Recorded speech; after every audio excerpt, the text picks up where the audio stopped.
Last time I reviewed a Kevin James movie, I think I said they should call the next one Fall Down Go Boom, because that's all he does. Well, guess what? Somebody was paying attention.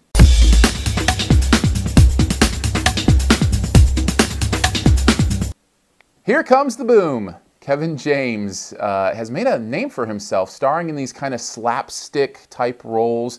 The most recently, I think, Zookeeper came out and was just an awful movie, and so have many of the others that he's made. This one stars him as a school teacher who's kind of lost his spirit to teach, and then something happens within the school where funds are needed, and he decides to become an MMA wrestler to raise the money for this needed project, which happens to be the music department at the school. Funny thing happened on my way to a Kevin James movie. I actually kind of liked this one. Now don't go crazy, it's not amazing, but there's a lot to like here. Is it full of the same kind of over-the-top slapstick and humor that other Kevin James movies have? Yeah, that's definitely in there, but there's also a lot of heart. Now when you look at a movie like, what was the other one, Mall Cop or Zookeeper, those kind of movies, there's intended heart, but it's all undermined by how ridiculous it is and how bad the writing is and the acting. This movie doesn't suffer from as much of that. Kevin James is really good here, and I think it's important to remember he's a really funny guy. He really is, and he has some moments in this movie that are genuinely endearing.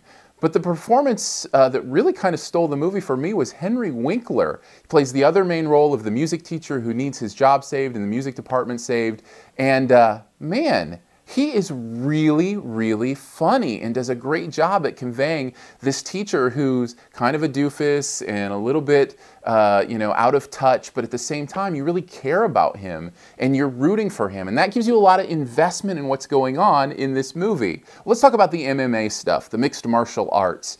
It is ridiculous to think that Kevin James could train and become a mixed martial arts artist, or is that just a mixed martial artist? Whatever the case may be, he couldn't be one.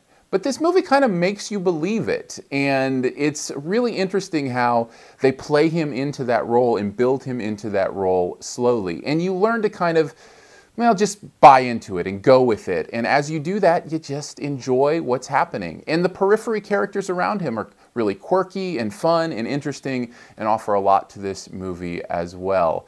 I can't believe I'm saying it, but this is a Kevin James movie you might actually want to see. I think you'll get some smiles out of it, and really, there's some really interesting, deep stuff in here too. They tell a Bible story in this movie, the story of when Jacob wrestled with God and how he wouldn't give up, and they're sitting around the dinner table and retelling the story with real reverence about how in our lives sometimes we have to wrestle until it hurts, and it's really kind of neat, and I really kind of appreciated it. So Kevin James, in general, I haven't dug much of what he's done lately, but Here Comes the Boom, you might actually want to see.